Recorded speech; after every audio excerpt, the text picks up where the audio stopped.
মুভির শুরুতে আমরা একটি গাড়িকে নির্জন রাস্তা দিয়ে যেতে দেখি। গাড়িটিতে লুকাস নামের এক যুবক তার বন্ধুর সাথে একটি পার্টি থেকে ফিরছিল, কিন্তু পথিমধ্যে লুকাসের প্রকৃতির ডাকে সাড়া দেওয়ার প্রয়োজন বোধ হয়। তার বন্ধু গাড়িটি রাস্তার পাশে থামায় এবং লুকাস গাড়ি থেকে নেমে অন্ধকারের দিকে এগিয়ে যায়। কিন্তু সে যখন হালকা হচ্ছিল তখনই হঠাৎ পেছনের গাড়িটির হর্ন অনবরত বাজতে শুরু করে। এই আকস্মিক আওয়াজে লুকাস চমকে ওঠে এবং বিরক্ত হয়ে তার বন্ধুর উপর চিৎকার করে, কিন্তু হর্ন বাজা বন্ধ হয় না। তাই সে দ্রুত তার প্যান্টের চেন আটকে গাড়ির দিকে দৌড়ায়। সেখানে পৌঁছাতেই তার হাত পা ঠান্ডা হয়ে যায়, কারণ গাড়ির 4টি দরজাই খোলা ছিল এবং সবচেয়ে আশ্চর্যের বিষয় হলো তার বন্ধুকে কোথাও দেখা যাচ্ছিল না। এই দৃশ্য দেখে লুকাস প্রচন্ড ভয় পেয়ে যায় এবং দ্রুত গাড়ির ভেতরে গিয়ে বসে, কিন্তু সে বসা মাত্রই গাড়ির রেডিও নিজে থেকেই চালু হয়ে যায় এবং ঠিক তখনই তার বন্ধুর রক্তাক্ত শরীর বাইরে থেকে এসে প্রচন্ড ধাক্কায় সরাসরি উইন্ডশেডের উপর আছড়ে পড়ে। এই ভয়ানক দৃশ্য দেখে লুকাস কিছুক্ষণের জন্য স্তব্ধ হয়ে যায়। এরপর সে গাড়ি থেকে নেমে তার বন্ধুর দিকে ছুটে যায়। সে তাকে জ্ঞান ফেরানোর আপ্রাণ চেষ্টা করে, কিন্তু তার বন্ধু কোনো সাড়া দেয় না। লুকাস বুঝতে পারে যে অনেক দেরি হয়ে গেছে, তাই সে তার বন্ধুর পকেট থেকে গাড়ির চাবি বের করে দ্রুত আবার গাড়ির ভেতরে চলে যায়। তখনই তার নজর পড়ে রাস্তার পাশে গাছের ছায়ার নিচে দাঁড়িয়ে থাকা এক ঘন কালো অবয়বের দিকে, যা চুপচাপ দাঁড়িয়ে থেকে শুধুমাত্র তাকেই এক নজরে দেখছিল।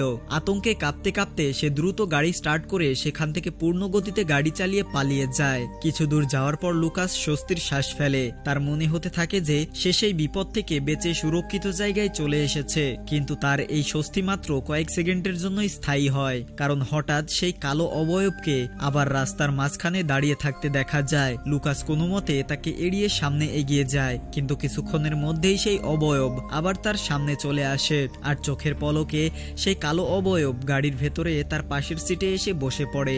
এরই সাথেই দৃশ্যটি পরিবর্তন হয়। এরপর আমরা ম্যাডি নামের এক তরুণীকে দেখতে পাই, যে সেই নির্জন রাস্তায় তার বয়ফ্রেন্ড টাইলরের সাথে একটি ভ্যানে করে এগিয়ে যাচ্ছিল। তবে ম্যাডির মনোযোগ রাস্তার দিকে ছিল না।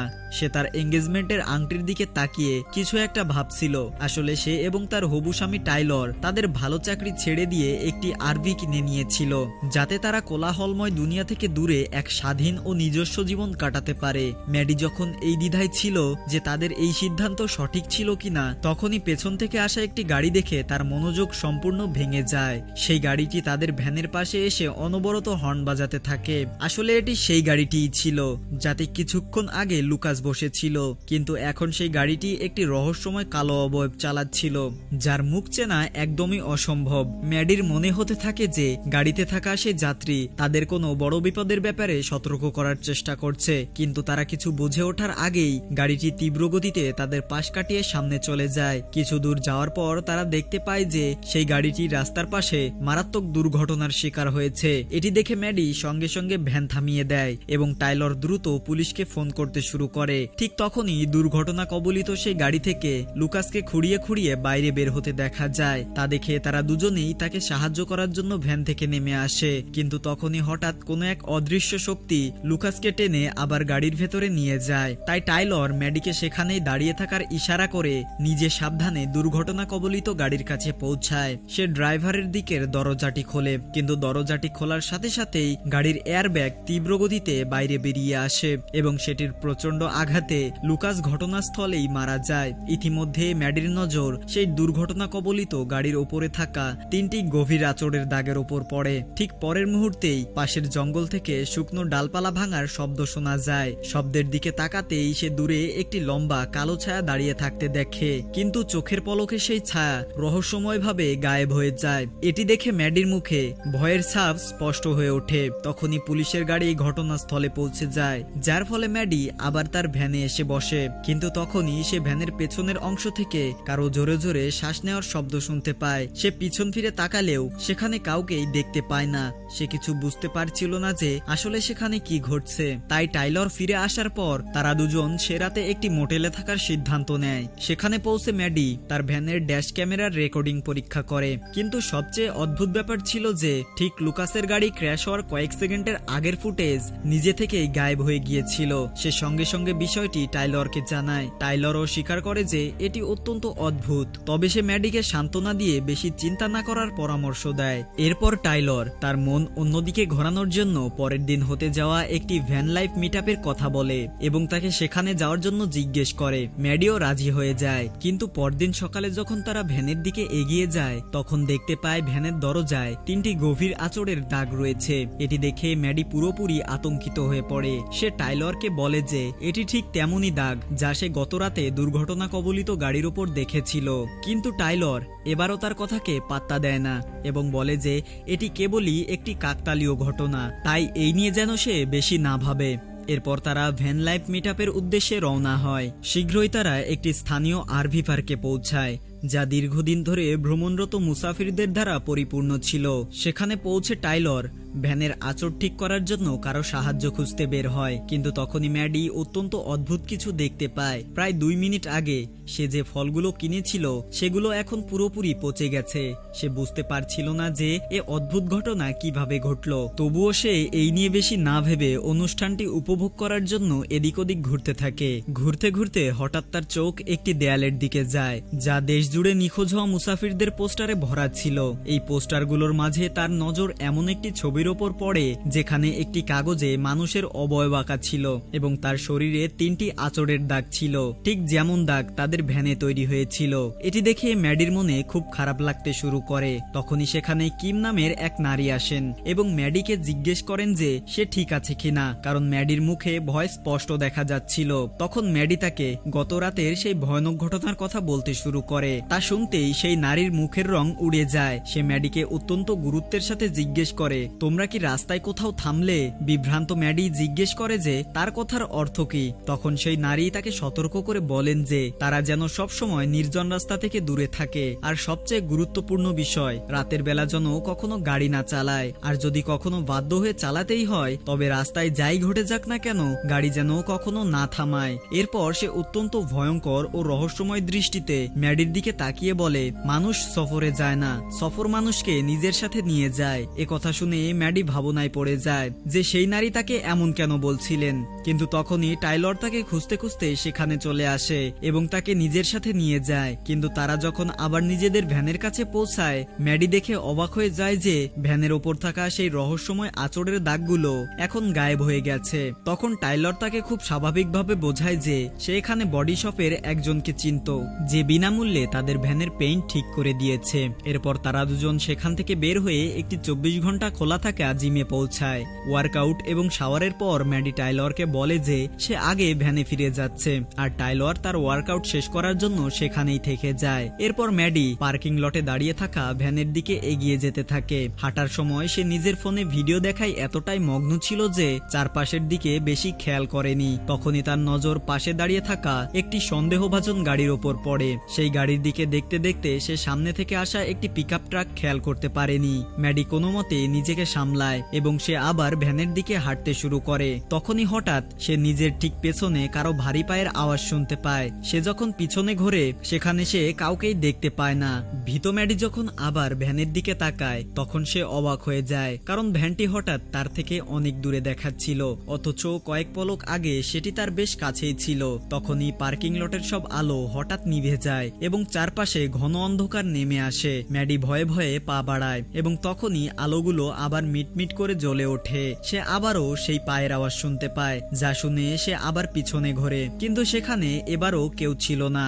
আতঙ্কিত ম্যাডি দৌড়ে গিয়ে ভ্যানের দরজা খোলে এবং দ্রুত ভেতরে গিয়ে বসে পড়ে। এরপর সে সঙ্গে সঙ্গে ভ্যানের সিকিউরিটি ক্যামেরার ফুটেজ পরীক্ষা করে যাতে নিশ্চিত হতে পারে যে সত্যি কেউ তার পিছু নিচ্ছিল কিনা। কিন্তু ক্যামেরায় সে অস্বাভাবিক কিছুই দেখতে পায় না। কিন্তু তখনই সে ভ্যানের ড্যাশ ক্যাম রেকর্ডিং এর একটি নতুন নোটিফিকেশন পায়। সে দ্রুত সেটি খুলে দেখতে শুরু করে। সেই রেকর্ডিং এ লুকাসের গাড়ির দুর্ঘটনার ঠিক আগের ভিডিও ছিল। যখনই ম্যাডির নজর গাড়ির পাশের সিটের দিকে যায় তার পিলে চমকে ওঠে, কারণ সেখানে সেই ভয়ানক কালো ছায়াটি বসেছিল যা গত রাত থেকে তাদের পিছু নিচ্ছিল। এখন সে নিশ্চিত হয়ে যায় যে এতক্ষণ তার সাথে যা কিছু ঘটছিল তা কোনো মনের ভুল ছিল না, বরং এটি একটি ভয়ানক বাস্তবতা ছিল। কিন্তু তখনই হঠাৎ ভ্যানের হর্ন অনবরত বাজতে শুরু করে এবং একই সাথে ভ্যানের ভেতরের আলোগুলো মিটমিট করতে থাকে।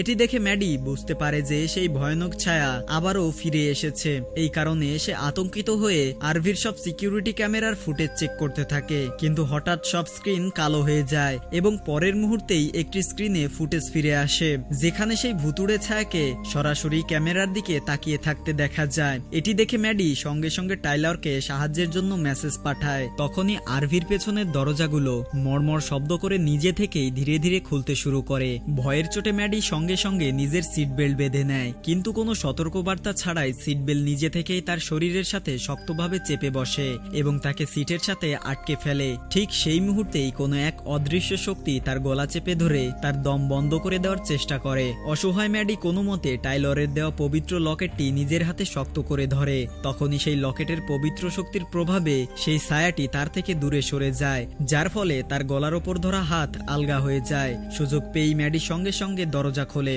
এবং খুঁড়িয়ে খুঁড়িয়ে ভ্যান থেকে বাইরে পড়ে যায়। তখনই আতঙ্কিত টাইলর দৌড়ে তার কাছে পৌঁছায়। হাঁপাতে হাঁপাতে ম্যাডি তাকে বলে যে ভ্যানের ভেতরে কেউ আছে। এটি শুনে টাইলর সঙ্গে সঙ্গে পুরো ভ্যান তল্লাশি করে, কিন্তু সেখানে কাউকেই পায় না। এরপর ম্যাডি কাঁদতে কাঁদতে বারবার বলতে থাকে যে সেই জিনিসটি তার গলা টিপে ধরেছিল যা লুকাসের প্রাণ নিয়েছে, কিন্তু টাইলর তাকে বোঝানোর চেষ্টা করে যে হয়তো ভয়ের কারণে এটি তার মনের ভুল, কারণ এই পুরো পার্কিং লটে তারা দুজন ছাড়া আর কেউই ছিল না। তখন ম্যাডি তাকে লুকাসের গাড়ির দুর্ঘটনার সেই রেকর্ডিং দেখায়। তবে এবার আশ্চর্যের বিষয় ছিল যে প্যাসেঞ্জার সিটে বসে থাকা সেই রহস্যময় ছায়া সম্পূর্ণ গায়েব হয়ে গিয়েছিল, অর্থাৎ ফুটেজে সেটি আর দেখা যাচ্ছিল না। এখন টাইলর বুঝতে পারে যে লুকাসের দুর্ঘটনা ম্যাডির মনে গভীর আঘাতের সৃষ্টি করেছে, তাই সে সিদ্ধান্ত নেয় যে এই জায়গায় আর থাকা ঠিক হবে না। তারা দুজন সঙ্গে সঙ্গে পরের শহরের উদ্দেশ্যে রওনা হওয়ার প্রস্তুতি নিতে শুরু করে। তবে শহর ছাড়ার আগে প্রয়োজনীয় জিনিসপত্র কেনার জন্য তারা একটি স্থানীয় দোকানে থামে।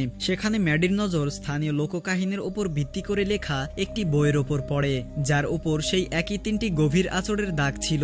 কৌতূহলবশত সে বইটি খুলে দেখে। সেখানে লেখা ছিল যে এই তিনটি আঁচড়ের দাগ হলো একটি প্রাচীন সতর্কতা, যার অর্থ এই জায়গাটি নিরাপদ নয় এবং বিপদ আপনার অত্যন্ত কাছে রয়েছে। এটি পড়া মাত্রই ম্যাডি আরো বেশি চিন্তিত হয়ে পড়ে এবং সে সঙ্গে সঙ্গে বইটি কিনে নেয়। তারা দুজন দ্রুত দোকান থেকে বের হয়ে যায়, কিন্তু তারা যখন নিজেদের ভ্যানের কাছে পৌঁছায় গাড়ির বডিতে আবার সেই একই তিনটি ভয়ানক আঁচড়ের দাগ দেখতে পায়। এটি দেখে ম্যাডির পায়ের নিচের মাটি সরে যায়। এখন সে পুরোপুরি নিশ্চিত হয়ে যায় যে এগুলো মোটেও কোনো কাকতালীয় ঘটনা নয়। সে সঙ্গে সঙ্গে ইন্টারনেটে সার্চ করে, যেখানে সে জানতে পারে যে এই দাগগুলোকে হোবোকোড বলা হয়। সে আরো অনুসন্ধান করে জানতে পারে যে সেখানে এমন ডজনখানেক দুর্ঘটনার রিপোর্ট রয়েছে যেখানে গাড়িগুলোর উপর ঠিক একই আঁচড়ের দাগ ছিল। প্রতিটি প্রমাণ এই দিকেই ইঙ্গিত করছিল যে এটি কোনো সাধারণ বিষয় নয়, বরং এটি একটি ভয়ানক লোককাহিনীর অংশ, যাকে দি প্যাসেঞ্জার বলা হয়। তখনই টাইলর ভেতরে আসে এবং ম্যাডিকে বাইরে ডাকে। আসলে আজ রাতে তাদের সিনেমা দেখার পরিকল্পনা ছিল এবং ম্যাডি টাইলরের মুড নষ্ট করতে চায়নি, তাই সে নিজের এই ভয় নিজের মধ্যেই সীমাবদ্ধ রাখে। কিন্তু সিনেমার মাঝেই প্রজেক্টরের স্ক্রিনে হঠাৎ একটি অত্যন্ত ভয়ানক ছায়া ভেসে উঠতে থাকে। এটি দেখে টাইলর সাবধানে সেটির দিকে এগিয়ে যায় এবং এক ঝটকায় স্ক্রিনটি নিচে নামিয়ে দেয়, কিন্তু আশ্চর্যের বিষয় ছিল যে সেখানে কেউ উপস্থিত ছিল না। এরপর ম্যাডি সঙ্গে সঙ্গে প্রজেক্টরটি তুলে নেয় এবং সেটির তীব্র আলো ভ্যানের বাইরে চারদিকে ছড়িয়ে থাকা জঙ্গলের দিকে ঘোরাতে থাকে, যাতে বোঝা যায় সেখানে কেউ আছে কিনা, কিন্তু সে কিছুই দেখতে পায় না। তখনই তারা কাছ থেকে কোনো শুকনো কাঠ ভাঙার স্পষ্ট শব্দ শুনতে পায়। এটি শোনা মাত্রই ম্যাডি দ্রুত প্রজেক্টরের আলো সেই দিকে ঘোরায়, কিন্তু পরের মুহূর্তেই তার মুখোমুখি হয় সেই ভয়ানক বিপদ দি প্যাসেঞ্জারের সাথে। এবার টাইলরও নিজের চোখে সেই ভয়ানক জিনিসটি দেখতে পায়। এটি দেখা মাত্রই সে দ্রুত ম্যাডিকে ধরে ভ্যানের ভিতরে নিয়ে যায়। তখনই সেই প্যাসেঞ্জারটি উঁচুতে লাফ দিয়ে ভ্যানের ছাদের উপর চড়ে বসে এবং পুরো শক্তি দিয়ে ছাদে আঘাত করতে শুরু করে। তার প্রতিটি আঘাতে পুরো ভ্যানটি জোরে জোরে কাঁপতে থাকে। এটি দেখে টাইলর কিছুক্ষণের জন্য ম্যাডিকে শক্ত করে ধরে রাখে, যাতে সে ভয় পেয়ে বাইরে চলে না যায়। কিন্তু যখন বাইরের শোরগোল কিছুটা কমে যায় তখন তার মনে পড়ে যে ভ্যানের চাবি বাইরেই রয়ে গেছে, তাই সে সাবধানে ভ্যানের দরজা খোলে এবং চাবি আনার জন্য বাইরে যায়। টাইলর বাইরে রাখা চেয়ারগুলোর কাছে পাগলের মতো চাবি খুঁজতে থাকে। তখনই সে অন্ধকারের মাঝে কোথাও চাবির মৃদু আওয়াজ শুনতে পায়। সেই আওয়াজ অনুসরণ করে সে যখন গাছের একটি ডালের উপর আলো ফেলে তখন সেখানে চাবিটি ঝুলতে দেখে। ঠিক সেই মুহূর্তে সেই ভয়ানক ছায়া তার সামনে প্রকট হয় এবং তার উপর হামলা করার জন্য তেড়ে আসে, কিন্তু টাইলরের কাছে পৌঁছানোর ঠিক আগেই সেটি গায়েব হয়ে যায়। যখন টাইলর আবার সেই জায়গায় আলো ফেলে তখন সে বুঝতে পারে যে সেই ভয়ানক আকৃতিটি অন্য কিছু নয়, বরং পাথরের একটি অদ্ভুত অবয়ব ছিল। তখনই ম্যাডি সেখানে পৌঁছায় এবং তাকে ভ্যানের দিকে ফিরে আসতে বলে। এরপর তারা দুজন দৌড়ে ভ্যানের ভেতরে বসে সঙ্গে সঙ্গে গাড়ি চালিয়ে চলে যায়। কিছু সময় পর তারা রাস্তার পাশে একটি রেস্তোরাঁয় গাড়ি থামায় এবং ভেতরে গিয়ে এতক্ষণ যা যা ঘটেছে তা নিয়ে ভাবতে শুরু করে, কারণ এতক্ষণ টাইলর ভাবছিল যে যা কিছু ঘটছে তা ম্যাডির মনের ভুল। এখন সেই ছায়াকে নিজের চোখে দেখার পর তার নিজের অবস্থাও খারাপ হয়ে গিয়েছিল। সে ঘাবড়ে গিয়ে ম্যাডিকে জিজ্ঞেস করে যে এখন তারা সেই ভয়ানক বিপদ থেকে কিভাবে বাঁচতে পারে। তখন ম্যাডি তাকে বোঝায় যে সে নিজেও জানে না কিভাবে এটি থেকে বাঁচা যায়, তবে সে এই বিষয়ে যা কিছু পড়েছে তার সব তথ্য টাইলরকে জানায়। তার এই কথা শুনে টাইলর ঘাবড়ে গিয়ে পুরো ভ্যানে আগুন ধরিয়ে দেওয়ার পরামর্শ দেয়, কিন্তু ম্যাডি সঙ্গে সঙ্গে মানা করে দেয় এবং বলে যে সে যা পড়েছে সেই অনুযায়ী বিপদ ভ্যানের ওপর নয়, বরং তাদের দুজনের ওপর। কিছুক্ষণ পর ম্যাডি ওয়াশরুমে যাওয়ার কথা বলে ওঠে। সেখানে যেতেই তার নজর একটি পোস্টারের ওপর পড়ে। পোস্টারটি দেখেই ম্যাডির হঠাৎ মনে পড়ে যে তাদের কিমকে খুঁজে বের করতে হবে, কারণ কিমি তাকে প্রথম এই বিপদের ব্যাপারে সতর্ক করেছিল। সে সঙ্গে সঙ্গে বাইরে দৌড়ে আসে এবং টাইলরকে বলে যে তাদের যে কোনো মূল্যে কিমের কাছে যেতে হবে। টাইলর অবাক হয়ে জিজ্ঞেস করে যে কিমের সাথে এই সবের কি সম্পর্ক।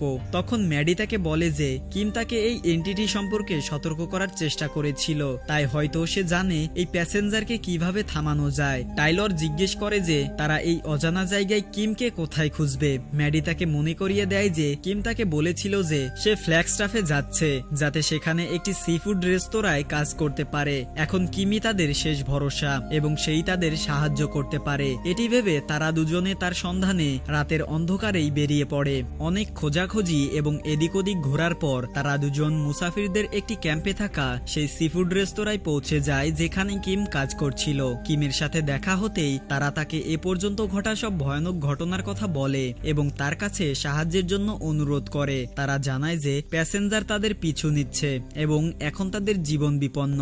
কিম সেই প্যাসেঞ্জারের নাম শুনতেই ভীষণ ভয় পেয়ে যায় এবং সঙ্গে সঙ্গে তাদের সেখান থেকে চলে যাওয়ার নির্দেশ দেয়। এরপর সে ক্যাম্পের বাকি মানুষদের বাঁশি বাজিয়ে নিজ নিজ গাড়ির ভেতরে যাওয়ার জন্য বলে। বিভ্রান্ত ম্যাডি জিজ্ঞেস করে যে সেই প্যাসেঞ্জার আসলে কে। তখন কিম বোঝায় যে কেউ জানে না সেই বিপদ আসলে কি, শুধু এতটুকু জানা আছে যে সে হলো নরকের এক মুসাফির যে নির্জন রাস্তায় ভয়ানক গাড়ি দুর্ঘটনা ঘটিয়ে মানুষের কষ্ট, মৃত্যু এবং যন্ত্রণার ওপর বেঁচে থাকে। কিম আরো বলে যে একবার সে যদি কারোর উপর নিজের নিশানা লাগিয়ে দেয় তবে বেশিরভাগ শিকারী আর মাত্র কয়েকদিনের মেহমান হয়। এসব শোনার পর ম্যাডি বলে যে হয়তো প্যাসেঞ্জারকে মারা সম্ভব। সে জানায় যখন সে প্রথমবার আমার ওপর হামলা করেছিল তখন আমাদের সেন্ট ক্রিস্টোফারের লকেটটি তাকে স্পর্শ করতেই সে আমাকে ছেড়ে দিয়েছিল।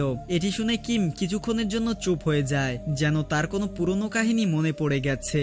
এরপর সে জানায় যে অনেক সময় আগে এক ট্রাক ড্রাইভার প্যাসেঞ্জারের খপ্পরে পড়ে গিয়েছিল, কিন্তু কোনো মতে নিজের প্রাণ বাঁচিয়ে সে গ্র্যান্ড জাংশনের বাইরে থাকা একটি নির্জন চার্চে গিয়ে পৌঁছায় যার নাম ছিল সেন্ট ক্রিস্টোফার চার্চ। লোককথা অনুসারে সেই চার্চের পবিত্র ভূমিতে এতটাই শক্তি ছিল যে তা সেই শয়তানি শক্তিকে ধ্বংস করতে পারত, আর যদি তাকে পুরোপুরি ধ্বংস নাও করা যেত তবে অন্তত সেখানে আশ্রয় নেওয়া মানুষটি সুরক্ষিত থাকতে পারত।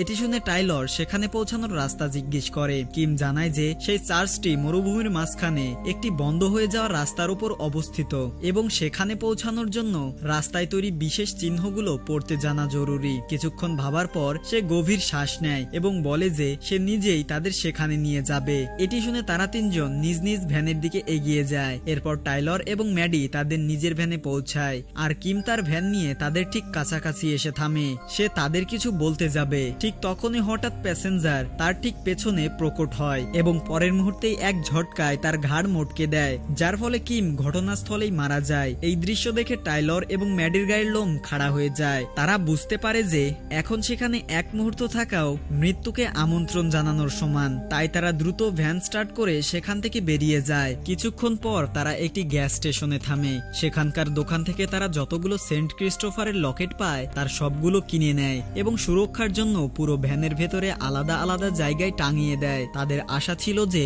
হয়তো এই পবিত্র লকেটগুলোই সেই ভয়ানক অশুভ শক্তি থেকে তাদের রক্ষা করতে পারবে। যখন ম্যাডি গাড়ি চালাচ্ছিল, টাইলর তার ফোন থেকে সেন্ট ক্রিস্টোফারের ব্যাপারে রিসার্চ করতে শুরু করে। তখন সে জানতে পারে যে ক্রিস্টোফার যখন ছোট ছিল সে একজন যাযাবর সন্ন্যাসীর সাথে রাস্তায় রাস্তায় ঘুরতো। এক সকালে সেই সন্ন্যাসী হঠাৎ রাস্তায় থেমে যায়, কারণ সে রাস্তার পাশে থাকা একটি ক্রস দেখে ভীষণ ভয় পেয়ে গিয়েছিল। তখন ক্রিস্টোফার বুঝতে পারে যে সে সৃষ্টিকর্তার কোনো মানুষের সাথে নয়, বরং এক শয়তানের সাথে সফর করছে। এমন এক শয়তান যে কালো জাদুর মাধ্যমে সন্ন্যাসীর রূপ ধারণ করেছিল। তাই লোককাহিনীতে বিশ্বাস করা হয় যে যদি সেই অশুভ শক্তিকে সেন্ট ক্রিস্টোফার চার্চের পবিত্র ভূমিতে নিয়ে যাওয়া যায় তবে তাকে চিরতরে ধ্বংস করা সম্ভব। কিন্তু এই সময় ভ্যান চালাতে থাকা ম্যাডির চোখের সামনে হঠাৎ ঝাপসা হয়ে আসতে থাকে। সে যখন চোখ পিটপিট করে তাকায় তখন দেখে অবাক হয়ে যায় যে হঠাৎ রাত হয়ে গেছে। ঠিক পরের মুহূর্তেই টাইলরও প্যাসেঞ্জারের সেই হিপনোসিস থেকে বাইরে আসে। এখন তারা দুজনেই ঘাবড়ে যায়, কারণ তারা বুঝতে পারে যে না জেনেই তারা তাদের সফরের কয়েক ঘন্টা হারিয়ে ফেলেছে। টাইলর ম্যাডিকে বলে যে তাদের আবার কোনো কাছের শহরের দিকে ফিরে যাওয়া উচিত। তখন ম্যাডির নজর রাস্তার পাশে থাকা একটি পুরনো হোবোকোডের চিহ্নর ওপর পড়ে। বিভ্রান্ত টাইলর জিজ্ঞেস করে যে সে গাড়ি কেন থামাচ্ছে। ম্যাডি সেই চিহ্নর দিকে ইশারা করে টাইলরকে নিজের উপর ভরসা রাখতে বলে। এরপর সে সেই চিহ্নগুলো অনুসরণ করে হাইওয়ে থেকে গাড়ি সরিয়ে একটি উবড়ো খুবড়ো এবং ঝোপঝাড়ে ভরা রাস্তায় ভ্যানটি ঘুরিয়ে নেয়। তারা যখন সেই উবড়ো খুবড়ো রাস্তায় আগে বাড়ে তারা আরেকটি হোবো চিহ্ন দেখতে পায় যা তাদের বাম দিকে মোড় নেওয়ার ইশারা করছিল। সেই দিকে একটি সরু এবং পুরনো রাস্তা যাচ্ছিল। ম্যাডি ভ্যানটিকে সেই রাস্তায় ঘুরিয়ে নেয়, কিন্তু সামনের দৃশ্য দেখা মাত্রই তার বুক কেঁপে ওঠে, কারণ চার্চে যাওয়ার পুরো রাস্তায় চারদিকে অগণিত লাশ ছড়িয়ে ছিটিয়ে পড়েছিল। এই ভয়ানক দৃশ্য দেখে সে আতঙ্কিত হয়ে পড়ে। তখনই টাইলর তাকে বোঝায় যে সে যা কিছু দেখছে তার উপর যেন বিশ্বাস না করে এবং না থেমে গাড়ির সামনে বাড়াতে থাকে, কারণ এইসব সত্যি নয়, বরং প্যাসেঞ্জারের তৈরি করা একটি মায়া, যাতে তারা কোনোভাবেই চার্চ পর্যন্ত পৌঁছাতে না পারে। তার কথা মেনে নিয়ে ম্যাডি চারপাশের সেই ভয়ানক দৃশ্যগুলোকে উপেক্ষা করে সরাসরি সেই লাশগুলোর মাঝখান দিয়ে গাড়ি চালিয়ে নিয়ে যায়। কিন্তু হঠাৎ কোনো সতর্কবার্তা ছাড়াই ভ্যানের পেছনের দরজা দুটি প্রচন্ড শব্দে নিজে থেকেই খুলে যায় এবং ঠিক পরের মুহূর্তেই প্যাসেঞ্জার সেখানে টাঙানো সেন্ট ক্রিস্টোফারের সব লকেট নির্মমভাবে টেনে হিসড়ে এদিক ওদিক ফেলে দেয়। এরপর সে টাইলরের কবজি এত জোরে মোচড়ায় যে তার হাত থেকে লকেটটি ছুটে নিচে পড়ে যায়। যন্ত্রণায় ছটফট করতে করতে টাইলর ম্যাডির দিকে তাকায় এবং পুরো শক্তি দিয়ে চিৎকার করে বলে যে সে যেন যে কোনো মূল্যে চার্চে পৌঁছায়। কিন্তু পরের মুহূর্তে প্যাসেঞ্জার তাকে চলন্ত ভ্যান থেকে বাইরের রাস্তার উপর ছুঁড়ে ফেলে দেয়। এখন সেই শয়তানি শক্তির পুরো মনোযোগ ম্যাডির উপর ছিল, কিন্তু ম্যাডি সাহস হারায় না। সে পুরো শক্তি দিয়ে ভ্যানের গতি বাড়ায় এবং সরাসরি সেন্ট ক্রিস্টোফারের চার্চের দিকে ছুটে যায়। তীব্র গতির কারণে প্যাসেঞ্জার ভ্যান থেকে ছিটকে নিচে পড়ে যায়। এখন এই সুযোগের সদ্ব্যবহার করে ম্যাডি দেরি না করে ভ্যানটিকে সরাসরি সেন্ট ক্রিস্টোফারের বিশাল মূর্তির সাথে ধাক্কা মেরে দেয়। এরপর সে দ্রুত ভ্যানটিকে রিভার্স গিয়ারে দেয় এবং আবার পুরো গতিতে গাড়ির সামনে বাড়িয়ে দেয়। ঠিক সেই মুহূর্তে প্যাসেঞ্জার সরাসরি মূর্তির হাতে থাকা বল্লমের উপর গিয়ে বিঁধে যায়। প্যাসেঞ্জার সেই পবিত্র ভূমি স্পর্শ করতেই ছাইয়ে পরিণত হয় এবং একটি জোরালো বিস্ফোরণের সাথে চিরতরে শেষ হয়ে যায়। কিছুক্ষণ পর আহত অবস্থায় টাইলর খুঁড়িয়ে খুঁড়িয়ে ম্যাডির দিকে এগিয়ে আসে এবং পকেট থেকে সেই এঙ্গেজমেন্টের আংটিটি বের করে আলতো করে তার আঙুলে পরিয়ে দেয়। আর এইরকম একটি দৃশ্য দেখানোর মাধ্যমেই আমাদের আজকের এই ভয়ানক মুভিটি এখানেই শেষ হয়। তো মুভিটি কেমন লাগলো অবশ্যই কমেন্ট করে জানাতে পারেন। আর আপনি যদি আমার চ্যানেলে নতুন হয়ে থাকেন তাহলে অবশ্যই চ্যানেলটি সাবস্ক্রাইব করতে পারেন।